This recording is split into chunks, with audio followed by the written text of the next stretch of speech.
আমরা জীবনে এমন অনেক মানুষকে চিনি যারা অত্যন্ত শক্তিশালী, নিজের পরীক্ষা দিতে কখনো পিছপা হন না, খুব কঠোর হন, আত্মপ্রত্যয়ী হন, কিন্তু তাও তারা সাফল্য পান না। কেন? কি কারণ হতে পারে এর? লৌহ মানবের মতো ব্যক্তিত্বের অধিকারী হওয়া সত্ত্বেও তারা সফলতা কেন লাভ করেন না? এবার এটার উত্তর তাদের ব্যক্তিত্বের মধ্যেই লুকিয়ে রয়েছে। লৌহ মানব, লোহা। আপনি কখনো লোহাকে দেখে থাকবেন, অত্যন্ত শক্তিশালী, অত্যন্ত কঠিন, কিন্তু শুধু তখনই যখন সেটা শান্ত থাকে, শীতল থাকে। তাকে উত্তপ্ত করুন, তা আর কঠিন থাকবে না। তার উপরে এক আঘাত করুন আর তার আকৃতি বদলে যাবে। বুঝলেন? যদি আপনিও জীবনে নিজের শক্তি দিয়ে, নিজের নিরন্তর প্রচেষ্টা দিয়ে বড় কিছু করতে চান, তাহলে সর্বপ্রথম একে শান্ত করে রাখুন, একে শীতল করে রাখুন। জীবনে যা পেয়েছেন তাতেই সন্তুষ্টি পেতে শিখুন।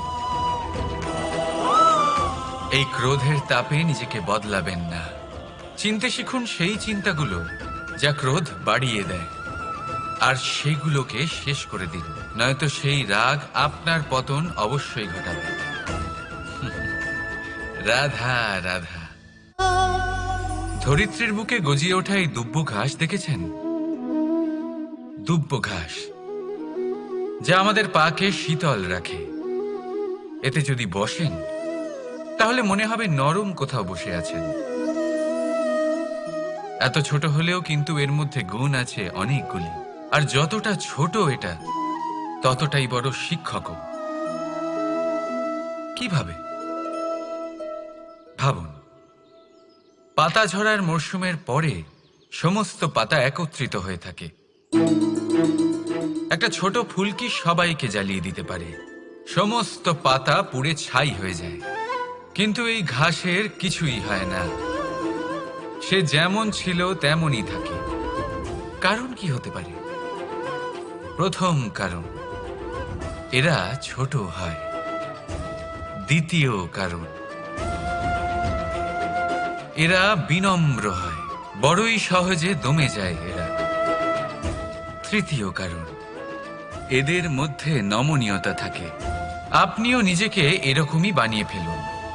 কখনো নিজেই নিজেকে কারোর থেকে বড় মনে করবেন না। নিজের এই মনকে বিনম্র রাখুন। এবং সবথেকে বড় কথা, নিজের এই মনে সহানুভূতি, প্রেম আর বিশ্বাসের নমনীয়তা বজায় রাখবেন। যদি এরকম করতে পারেন তাহলে জীবন সবসময় সুখে কাটবে। রাধা রাধা। আমরা অনেকবার লোকের থেকে এই কথা শুনেছি, জীবনে যখনই ধন অর্জন করবে বাঁচিয়ে রাখবে। কি হয়, কঠিন পরিস্থিতিতে আপনার খারাপ সময় তা আপনার কাজে আসে। কিন্তু এই কথা কি 100% সত্যি? ভাবুন, এই সমস্ত ধন যে আপনি অর্জন করেছেন তা কি আপনাকে সুস্বাস্থ্য দিতে পারবে? এই সমস্ত ধন কি আপনাকে সুখ এনে দিতে পারবে? পারবে না, তাই না? চলুন আমি আপনাকে একটা কথা বলি। পরমেশ্বর, ঈশ্বর, যদি এই ঈশ্বরের ওপর আপনি বিশ্বাস রাখেন, সর্বদাই ভালো কাজ করেন, সবার মধ্যে প্রেম ছড়িয়ে দেন, আর সবার জন্য শুধু ও শুধুমাত্র শুভকামনা করেন, তাহলে আপনার সাথে কখনো কোনো খারাপ হতে পারে না। তাই সময় বদলান, সময় বদলানোর উপকরণ নয়। আর ভালোবেসে বলুন, রাধা রাধা। সংসারের সব থেকে মারাত্মক প্রাণী কে? কেউ বলবে বাঘ, কেউ বলবে সিংহ, কেউ বলবে সাপ। না, সংসারের সবথেকে মারাত্মক প্রাণী হল একজন ভণ্ড মিত্র।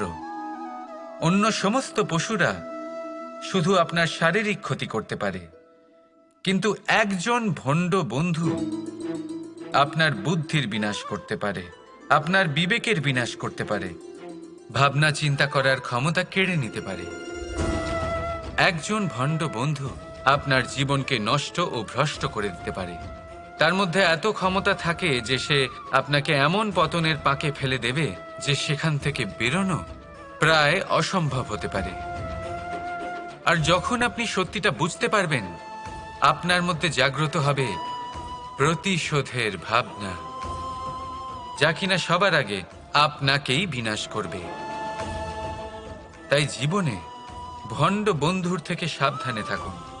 আর বিশ্বাস, এই বিশ্বাস মানুষের ওপরে ভেবে চিন্তেই করুন। আর আসুন আমার সাথে ভালোবেসে বলুন, রাধা রাধা। ভাগ্য, সময় ও কর্ম। দেখতে গেলে আমরা সবাই এই তিনটি শব্দের সাথে খুব ভালোভাবে পরিচিত। হয়তো আমাদের জীবনে আমরা এই তিনটি শব্দের প্রয়োগ অবশ্যই করে থাকি। দেখতে গেলে এই বিষয়ে প্রত্যেক ব্যক্তির দৃষ্টিভঙ্গি আলাদা। কেউ বলে সময়ই হলো সেই মাধ্যম যা ভাগ্য বানায়। কেউ বলে ভাগ্যই হলো সেই যা সময়কে বদলে দেয়। কেউ বলে ভাগ্য এবং কর্ম এই দুই একই দাঁড়িপাল্লার দুই দিক। যদি আপনাকে সত্যিটা বোঝাই, তাহলে ঠিক এইভাবে বোঝাবো। মনুষ্য জন্ম লাভ করা, মানুষ রূপে জন্মগ্রহণ করা, এটি ভাগ্যের হাতে থাকে। মৃত্যুকে প্রাপ্তি করা সময়ের হাতে থাকে। এই দুটি আমাদের হাতে নেই। কিন্তু মৃত্যুর পরেও চিরকালের জন্য অমর হয়ে থাকা, লোকের হৃদয়ে বসবাস করা, এটি অবশ্যই আমাদের হাতে আছে। আর এই আমরা অর্জন করতে পারি শুধুমাত্র আমাদের কর্মের দ্বারা। অর্থাৎ কর্মই হলো সব কিছুর আধার। তাহলে এর থেকে কখনো বিচলিত হবেন না। শ্রেষ্ঠ কাজটা করতে থাকুন আর আমার সাথে ভালোবেসে বলুন, রাধা রাধা। আপনি মনুর বিষয়ে নিশ্চয়ই শুনে থাকবেন। ওনাকে একটা সুযোগ দেওয়া হয়েছিল। হয় উনি নিজের হালের রক্ষা করবেন, নয় এই সৃষ্টিকে আসন্ন প্রলয়ের হাত থেকে বাঁচানোর জন্য নৌকার নির্মাণ করবেন। উনি নিজের নির্বাচন করেছিলেন। আর আজ আমরা সবাই মানুষ নামে পরিচয় পেয়েছি। এমনই এক সুযোগ পেয়েছিলেন শ্রীরাম এবং সীতাও। ওনারা আবেগের ঊর্ধ্বে উঠে এই সংসারের সামনে এক সেরা উদাহরণ প্রস্তুত করেছিলেন। এরকমই এক সুযোগ পেয়েছিলেন রাবণও।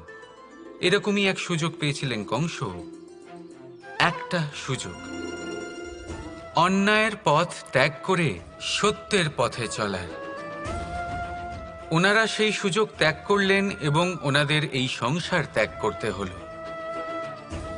একটা অত্যন্ত গুরুত্বপূর্ণ কথা মনে রাখবেন, সুযোগ এই শব্দ যতটাই ছোট, এটা জীবনে আসেও ততটাই কম সময়ের জন্য। এবার এই সুযোগের আপনি কি করবেন? এর সদ্ব্যবহার করে নিজের নাম প্রকাশিত করবেন, এই সংসারে ইতিহাসে নিজের নাম অমর করবেন, নাকি অসফল হওয়ার উদাহরণ হয়ে উঠবেন, সেই সিদ্ধান্ত হলো আপনার। রাধা রাধা। স্বপ্ন, স্বপ্ন এই শব্দ আমাদের জীবনে কতটা গুরুত্বপূর্ণ হয়।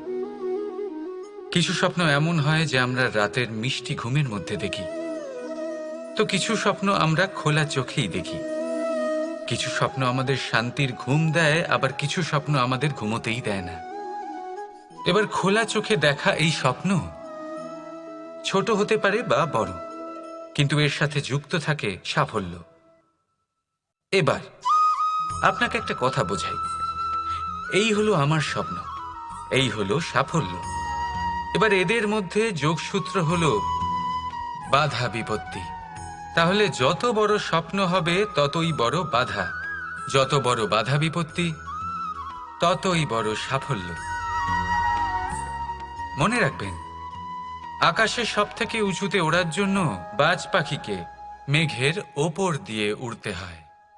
তাই এই বাধা বিপত্তির থেকে দূরে পালাবেন না। অবশ্যই এ হলো সেই বাধা বিপত্তি যার থেকে সংসার দূরে পালাতে চায়। এই সেই অসুবিধা যা আমাদের জীবনে যাতে না আসে সেজন্য লোকে প্রার্থনা করে। কিন্তু এই সেই বাধা যার সম্মুখীন হয়ে আপনার সাফল্য প্রাপ্তি হবে, আপনি আপনার লক্ষ্যে পৌঁছতে পারবেন। তাহলে আসুন আমার সাথে ভালোবেসে বলুন, রাধা রাধা। প্রসন্নতা। এই প্রসন্নতা এমন কোন অনুভূতি নয় যা সৃষ্টিতে শুরু থেকেই ছিল। প্রসন্নতা হলো এমন এক অনুভূতি যা আপনাকে নিজের কর্মের দ্বারা অর্জন করতে হয়। আর যত অন্যকে দেবেন ততই তা অঙ্কুরিত হবে। অর্থাৎ যতটা প্রসন্নতা অন্যকে দিতে পারবেন ততটাই প্রসন্নতা নিজে চলে আপনার কাছে আসবে। এবার আপনি বলবেন, এ তো অত্যন্ত কঠিন কাজ, এ কিভাবে সম্ভব হবে? সবাইকে প্রসন্ন রাখা তো স্বয়ং মহাদেবেরও সাধ্য নয়। আমরা তো হলাম সাধারণ মানুষ, এ কিভাবে হতে পারে? চলুন, আপনার এই কথা আমি মেনে নিলাম। সবাইকে প্রসন্ন রাখা সম্ভব নয়, এটা 100% সত্যি কথা। কিন্তু আমরা চেষ্টা তো করতেই পারি যে প্রসন্নতা না হোক, আমরা যেন কাউকে দুঃখ না দিই। এটা তো আমরা করতেই পারি। যত এই দুঃখ দূর হবে ততটাই সুখ ছড়িয়ে পড়বে, আর যত এই সুখ ছড়িয়ে পড়বে ততই বাড়বে এই প্রসন্নতা। তাহলে আসুন এই প্রসন্নতার সাথেই বলুন, রাধা রাধা। বহুবার আমরা জীবনে নিরাশ হয়ে পড়ি এই ভেবে যে নিরন্তর চেষ্টা করার পরেও আমাদের নিজেদের লক্ষ্য প্রাপ্ত হচ্ছে না। আমরা বুঝতেই পারি না এটা কি হচ্ছে। অনেকবার এরকম মনে হয় যে সেই লক্ষ্য যা আমরা চাইছি, সেই স্বপ্ন যা আমরা দেখেছি, যার জন্য আমরা নিরন্তর চেষ্টা করেছি, আমরা হয়তো তার যোগ্যই নই। ওই লক্ষ্যই আমাদের জন্য সঠিক নয়। আমাদের মনোবল ভেঙে যায়, আর তা হলো অত্যন্ত কঠিন এক পরিস্থিতি। কিন্তু সেই সময় কি করা যেতে পারে? আপনাকে একটা উদাহরণ দিয়ে বোঝাই। কখনো কোনো বৃক্ষকে দেখেছেন? সেও অনেক কঠিন পরিস্থিতির সম্মুখীন হয়, যেমন পাতা ঝরার সময়। এই সময় এলেও বৃক্ষ হার মানে না। সে নিজের পাতা ও ফুল বদলে ফেলে, কিন্তু শিকড় কখনো বদলায় না। সে তখন অটল থাকে। আর এই সময় চলে গেলেই বৃক্ষকে দেখুন, আবার ফুলে ফলে পরিপূর্ণ হয়ে ওঠে। এইভাবে আপনিও জীবনে নিরন্তর চেষ্টা করতে থাকুন। তাও আপনি সাফল্য না পেলে নিজের পথ বদলে ফেলুন, কিন্তু সামনে এগোতে থাকুন, নিরন্তর চেষ্টা করতে থাকুন। কোনো না কোনো রাস্তা দিয়ে, কোনো না কোনোভাবে আপনি পৌঁছে গেলে আপনি জানতে পারবেন আপনার সাফল্য আপনার জন্যই অপেক্ষা করছিল। রাধা রাধা। ক্ষমা। 2 অক্ষরের এই শব্দ বলতে, শুনতে, লিখতে গেলে কত সোজা মনে হয়, কিন্তু একে কার্যকরী করা ততটাই কঠিন। সত্যি কথা বলতে কি, এটা শক্তিশালীদের কাজ, দুর্বলের নয়। ক্ষমা চাইবার জন্য আপনাকে আপনার দম্ভ ত্যাগ করে বিনম্রতার ধরাতলে আসতেই হবে। আর ক্ষমা করার জন্য ততটাই ঔদার্যের প্রয়োজন হয়ে থাকে। এবার ভাবুন, সিংহ, যাকে জঙ্গলের রাজা মানা হয়, সে ওই হরিণকে ক্ষমা করতে পারে যে তার ঘুম ভাঙিয়েছে। আপনি কেন করতে পারবেন না? যেখানে সিংহ যদি চায় তাহলে এক প্রহারেই সেই হরিণকে শেষ করতে পারে। জীবনে একটা কথা মনে রাখবেন, যদি আপনার মধ্যে ক্ষমা করার বা ক্ষমা চাওয়ার ক্ষমতা থাকে, যদি আপনার মধ্যে সেই সামর্থ্য থাকে, তাহলে আপনি দুর্বল নয়, আপনি অত্যন্ত শক্তিশালী। কারণ আপনার কাছে সেই শক্তি আছে যা হলো অত্যন্ত মহান। রাধা রাধা। আমরা জীবনে বাঁচার জন্য কিছু না কিছু করতে থাকি। কিছু কাজ আমরা করে থাকি আর্থিক স্বাচ্ছল্যতার জন্য, কিছু কাজ আমরা করে থাকি এই মনকে প্রসন্ন করার জন্য। কিন্তু আমাদের মধ্যে বেশিরভাগ মানুষ এই ভেবে ভেবে চিন্তার মধ্যে থাকেন যে কোনো কাজ আমরা যা ভেবেছি সেটা সেভাবে ঠিক হলো না, বা এই কাজ সম্পূর্ণ হলো না, বা কাজের পরিমাণ দেখে দুশ্চিন্তা করতে থাকেন। এবার এই যে দুশ্চিন্তা, এটা দুঃখকে আহ্বান করে, আর দুঃখ প্রতি মুহূর্তে আমাদের মেরে ফেলে। তাহলে ভাবুন, এ কি সত্যি? কাজের পরিমাণ কি আমাদের সত্যি সত্যি মেরে ফেলতে থাকে? কখনোই নয়। বুঝুন একটা গুরুত্বপূর্ণ কথা। আজ পর্যন্ত এই সংসারে যত মহাপুরুষ এসছেন, ওনাদের কাছেও ততটাই সময় ছিল যতটা আজ আপনার কাছে আছে। তত ঘন্টাই ছিল, তত মুহূর্তই ছিল। পার্থক্য শুধু এটাই, ওনারা চিন্তা করে সময় নষ্ট করেননি, তারা পরিকল্পনা করেছেন, তাকে কার্যকর করেছেন, আর জীবনে মহান থেকে মহানতর কাজ করেছেন, যার জন্য আজও আমরা ওই মহাপুরুষদের স্মরণ করে থাকি। একটা গুরুত্বপূর্ণ কথা মনে রাখবেন, কাজের পরিমাণ কখনো আমাদের মেরে ফেলে না, কাজের দুশ্চিন্তা আমাদের মেরে ফেলে। তাই এই চিন্তাকে কোথাও ত্যাগ করুন আর নিরন্তর চেষ্টা করতে থাকুন, পরিকল্পনা করতে থাকুন এবং জীবনে সামনে এগোতে থাকুন। আনন্দই আনন্দ পাবেন। তাহলে একটু আনন্দ বের করে আমার সাথে বলুন, রাধা রাধা। ছল, কপট, এই শব্দগুলির সাথে সংসারের কোন ব্যক্তি পরিচিত নন? সবাই জানেন এই শব্দগুলি কি আর এর অর্থ কি। সবাই জানেন বিশ্বাসঘাতকতা কি, সবাই অনুভব করেছেন। কিন্তু আপনি কি কখনো এটা ভেবেছেন এরকম কেন হয়? এর কারণ কি? এর কারণ হলো আশা। যদি আপনি কোনো গুহায় যান আর আপনি আশা করেন যে সেখানে অন্ধকার হবে না, তাহলে তো আপনি আঘাত পাবেন। যদি আপনি সাগরে যান আর এটা আশা করেন যে আমি ভিজব না, তাহলে তাতে সাগরের তো কোনো দোষই নেই। এখানে দোষ হলো আপনার আশা। একটা গুরুত্বপূর্ণ কথা মনে রাখবেন, মানুষ মানুষের সাথে ছলনা করে না, মানুষের সাথে ছলনা করে তার আশাগুলি, যা তিনি অনুচিত ব্যক্তির থেকে করেন। সেই জন্য জীবনে কখনো কোনো আশা করার পূর্বে অবলম্বনের মূল অর্থ বুঝুন। জানুন তিনি আপনাকে সঙ্গ দেওয়ার আদৌ যোগ্য কিনা। না ভাঙবে আশা, না ভাঙবে বিশ্বাস।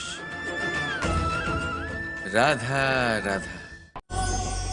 মানুষের সবসময় এই ইচ্ছেই থাকে যে সে পরিপূর্ণ হবে, তাই সবসময় চেষ্টা করতে থাকে, কর্ম করতে থাকে, যেন তার জীবনে কোনো ত্রুটি না থাকে, কোনো দোষ না থাকে, কোনো ভুল না থাকে। কিন্তু যখন মানুষ এটা করতে থাকে, নিজের সম্পূর্ণ মনোযোগ তাতেই কেন্দ্রীভূত করে, তখন তার বিকাশ আস্তে আস্তে থেমে যেতে থাকে। কিভাবে? আপনি বলবেন এতে ভুল কি আছে, এ তো বেশ ভালোই মনে হচ্ছে। দেখুন, এই ত্রুটি, এই ভুল, এই দোষ আপনি যাই করে নিন আপনার জীবনে থাকবেই থাকবে। এবার আমার কথা শুনুন, এইগুলোই পরবর্তীকালে আপনাকে জীবনে শুধরোতে বাধ্য করবে। এক নির্দিষ্ট মাপকাঠি নিয়ে জীবনে এগোনো ঠিক মনে হতেই পারে, কিন্তু তা শুধুমাত্র যন্ত্রের জন্ম দেয়, না মানবিকতাকে, না মানুষকে। তাই মনে রাখবেন, যদি আপনি নিজের জীবনের দরজা প্রত্যেক ভুলের জন্য, প্রত্যেক দোষের জন্য বন্ধ রাখেন, তাহলে জেনে রাখবেন সমস্ত সত্য সেই বাইরেই থেকে যাবে। এই ভুল, এই দোষ, এই ত্রুটি হলো সেই যা আপনাকে জীবনের বিষয়ে, প্রয়াসের বিষয়ে, কর্মের সত্যির বিষয়ে জানতে সাহায্য করবে। এই ত্রুটিগুলিকে আপন করতে শিখুন, আর আমার সাথে ভালোবেসে বলুন, রাধা রাধা। ব্যক্তি সাফল্য পাওয়ার জন্য প্রথমে লক্ষ্য স্থির করে, তারপর পরিকল্পনা করে, তারপর পথে চলে। আর সব সময় এই চেষ্টাই করে থাকে যাতে তাতে সবচেয়ে কম বাধা আসে। এই পথে কোথাও কোনো চড়াই না আসে, কোনো উতরাই না আসে, কোনো খাদ না আসে। আর এখানেই সবচেয়ে বড় ভুল করে ফেলে। কিভাবে? ভাবুন, এক সোজা সরল পথ আপনাকে কোথায় নিয়ে যাবে? এক সরল সাধারণ স্থানে। সেখানে তো যে কেউ পৌঁছতে পারে, তাতে বিশেষত্ব কি আছে? ভাবুন, যদি আপনার পথে বাধা থাকে, বিঘ্ন থাকে, বিপত্তি থাকে এবং তার ওপর এক শিখরও থাকে যা আপনার জন্য অপেক্ষা করছে। সাফল্যের সেই শিখর যেখানে কেউ সহজে পৌঁছতে পারে না, যা হলো বিশেষ। তাই নিজের জীবনে যখনই সমস্যা আসবে তাকে ভয় পাবেন না, মুখে হাসি নিয়ে তাকে স্বাগত জানান। আর সাবধানে থাকবেন, যদি আপনার পথে কোনো বাধাই না আসে, তাহলে এর দুটোই অর্থ হয়। হয় আপনি নিজের লক্ষ্য সঠিক বেছে নেননি, নয় আপনি রাস্তা সঠিক বেছে নেননি। রাধা রাধা। একে চিনতে পারলেন? একে কুঠার বলা হয়। আপনারা জীবনে কোথাও না কোথাও কোনো না কোনো রূপে এটা দেখেই থাকবেন। একটা ব্যাপার নিশ্চিত, এই কুঠার ছাড়া কোনো বৃক্ষকে কাটতে পারা সরল নয়। এবার আপনি কখনো এটা ভেবেছেন, এই কুঠার এর এই অংশ, এর মুখটাই যদি না থাকে তাহলে কি হবে? এ শুধুমাত্র কোনো বৃক্ষই নয়, তার কোনো ডালও কাটতে সক্ষম হবে না। এবারে ভাবুন, এই শুকনো কাঠের হাতল এ আমরা কোত্থেকে পেলাম? কোনো এক বৃক্ষ থেকেই। সেই ডাল যাকে কেটে ফেলা হয়েছিল এক বৃক্ষকে কাটার জন্য, এই ডালই শস্ত্ররূপে প্রস্তুত। আমাদের জীবনে আমাদের প্রিয়জন, আমাদের আপনজন যখন সময় কখনো কখনো তাদের সঙ্গ না দেয়, যদি তারা দৈন্য দশায় থাকেন, তাহলে তাদের সঙ্গ কখনো ছাড়বেন না। ওনাদের প্রয়োজন শুধুমাত্র মনোবল। তা তাদের দিন, তাদের সাহায্য করা আপনার কর্তব্য। হয়তো তাদের সাথে থেকে আপনার কোনো লাভ হবে না, কিন্তু তাদের দূরে থাকাতে আপনার ক্ষতি অবশ্যই হতে পারে। সর্বদা সাহায্য করুন। সঠিক সময় আসলে তা আপনার সহায়ক অবশ্যই হবে। রাধা রাধা। আমাদের মধ্যে বেশিরভাগ মানুষেরই এই অভিযোগ থাকে যে মানুষ তখনই আমাদের স্মরণ করেন যখন সেই সময় আসে যখন আমাদেরকে প্রয়োজন হয়, যখন কোনো কাজ থাকে। যখনই এই সময় পেরিয়ে যায়, তাদের কার্যসিদ্ধি হয়ে যায়, তারা আমাদের থেকে দূরে চলে যান, ভুলে যান আমাদের। এবার এই বিষয়ে ভেবে খারাপ অবশ্যই লাগে। এই পরিস্থিতিকেই অন্য এক দৃষ্টিভঙ্গি দিয়ে দেখার চেষ্টা করুন। মনে রাখবেন, মানুষ প্রদীপের সন্ধান তখনই করেন যখন তার জীবনে অন্ধকার থাকে। আপনি প্রসন্ন হয়ে উঠুন, কারণ আপনার কাছে সেই সুযোগ আছে যে কারোর জীবনে প্রকাশের কিরণ আনতে পারছেন, কাউকে সঠিক পথ দেখাতে পারছেন, কারোর সহযোগিতা করতে পারছেন, এই পুণ্য অর্জন করতে পারছেন। কারোর থেকে কোনো আশা রাখার দরকার নেই। যার আপনাকে যতটা প্রয়োজন তাকে ততটাই সাহায্য করুন, ততটাই সবাইকে প্রেম বিতরণ করুন। আর এই প্রেমের ভাব নিয়েই আমার সাথে বলুন, রাধা রাধা। শব্দ, এই শব্দ কি? ফুসফুস থেকে নির্গত বায়ু যা কণ্ঠের সাথে ঘর্ষণে কম্পনে পরিবর্তিত হয়, এই কি শব্দ? না, শব্দ হলো নাদ, শব্দ হলো ব্রহ্ম। এই শব্দ অত্যাধিক শক্তিশালী। এই শব্দতে এত শক্তি থাকে, এই সংসারকে বদলে দিতে পারে। আপনার শব্দ বীজের ন্যায় হয়। কারোর মনে কাঁটাও উৎপন্ন করতে পারে, আবার পুষ্পও উৎপন্ন করতে পারে। যদি কোনো ব্যক্তি নিরাশ হন, নিজের জীবনের সব থেকে কঠিন সময় পার করছেন, তাকে প্রেরণার দুটি শব্দ বলে দিলেই সে অসম্ভব থেকে অসম্ভবকারী কার্য করে দেবে। যেমন জাম্ববানের প্রেরণার দ্বারা বীর হনুমান সাগর পার করেছিলেন। আর যদি কেউ উৎসাহী হন, তার উৎসাহ কম করার জন্য বলা দুটি শব্দ তাকে তার পতনের দিকে নিজে থেকেই নিয়ে যেতে পারে। তাই এই শব্দের মাহাত্ম্য বুঝুন, শব্দের শক্তিকে বুঝুন, আর আমার সাথে ভালোবেসে বলুন, রাধা রাধা। কি হলো, মন খারাপ? জীবনের সমস্যার বিষয়ে ভাবছেন যে কেন সমগ্র সংসারের সমস্ত কষ্ট, সমস্ত সমস্যা আমার ঝুলিতেই এসে জড়ো হলো। সবাই এটাই ভাবেন। চলুন, আমি আপনাকে বিচার বিবেচনা করতে বাধ্য করছি। ভাবুন, ঝিনুকের পেটের ভেতর কাঁকড়ের এই যন্ত্রণা, ঝিনুককে তা কেন ভোগ করতে হয়? বটবৃক্ষের বীজ মাটিতে 7 হাত নিচে অন্ধকারে ঘেরা থাকে কেন? সংসারের সবচেয়ে তীক্ষ্ণ জ্বালা সূর্যকেই জ্বালায় কেন? কারণ ঝিনুকের মধ্যে সেই ক্ষমতা রয়েছে মুক্ত জন্ম দেওয়ার। বটবৃক্ষের বীজেই সেই বল রয়েছে যে সে সংসারের সবচেয়ে দৃঢ় বৃক্ষ হতে পারে।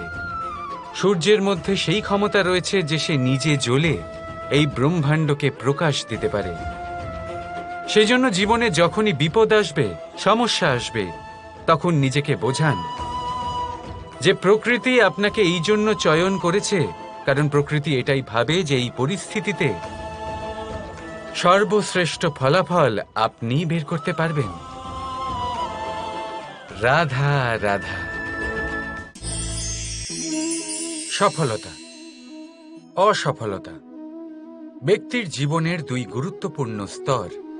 প্রত্যেক ব্যক্তি সর্বদা সফল থাকতে পারেন না, প্রত্যেক ব্যক্তি সর্বদা অসফল থাকতে পারেন না। এবার এই 2 যখনই আসে, কিছু দিয়েও যায়, আবার কিছু নিয়েও যায়। যখন অসফলতা আসে, তখন তা আপনাকে সাহস দেয়, আপনাকে ধৈর্যশীল বানায়, আপনার মনোবল বাড়িয়ে তোলে, কিন্তু আপনার প্রসন্নতা নিয়ে যায়। যখন সফলতা আসে, তখন তা আপনাকে প্রসন্নতা দেয়, বিশ্বাস দেয়, বিনম্রতা নিয়ে যায়। এবার অসফল হবার পরে ধৈর্যশীল হওয়া, এই সাহস জাগিয়ে তোলা, তাও বলা যায় সরল। কিন্তু সফল হওয়ার পরে বিনয়ী থাকা সব থেকে কঠিন। কিন্তু ততটাই গুরুত্বপূর্ণ হলো বিনয়ী থাকা। যখনই জীবনে আপনার সাফল্য আসবে, নিজের মনকে সংযত রাখুন, বিনম্রতাকে যেতে দেবেন না। যদি এরকম হয়, তাহলে সেই সাফল্য শিশিরের ফোঁটার মতো লুপ্ত হয়ে যাবে। রাধা রাধা। আমরা কর্ম করি, আর সেই কর্ম অনুসারে আমাদের তার ফল প্রাপ্ত হয়। এখন এই কর্ম আরো শ্রেষ্ঠ হতে থাকে, আমরা আরো প্রেরিত হতে থাকি। তার জন্য আমরা বড় বড় জ্ঞানীদের থেকে প্রভাবশালী, প্রেরণাদায়ক ব্যক্তির সাথে দেখা করার চেষ্টা করি, দেখা করিও। নিজের কর্মের বিষয়ে বিচার করি, আলোচনা করি, তাই তো? কারণ আমাদের কাজ দেখে তাতে বিশেষ মতামত সামনে থাকা ব্যক্তি দিতে পারে। কিন্তু এই পুরো চক্রতে সংসারের সব থেকে গুরুত্বপূর্ণ ব্যক্তির সাথে কথা বলতে আমরা ভুলেই যাই। আপনি কি জানেন সংসারের সব থেকে গুরুত্বপূর্ণ ব্যক্তি কে? স্বয়ং আপনি। হ্যাঁ, আপনি সে। আপনি জীবিত আছেন, তাই এই সংসার জীবিত আছে। আপনি হলেন আপনার সমস্ত কর্মের কেন্দ্র। তাই এবার থেকে প্রতিদিন একটু সময় নিজের জন্য বের করে নিজের সাথে কথা বলুন, নিজেকে বুঝুন, নিজের কর্মকে বুঝুন। কিছু প্রশ্ন আসবে, কিছুর উত্তর পাবেন, আরো কিছু প্রশ্ন আসবে যার উত্তর আপনি অবশ্যই পাবেন। কিন্তু এটা করবেন অবশ্যই, নয়তো আপনি এই সংসারের সব থেকে গুরুত্বপূর্ণ ব্যক্তির সাথে দেখা করার সুযোগই হারিয়ে ফেলবেন। এবার বলুন, আপনি কি এরকম চাইবেন? রাধা রাধা।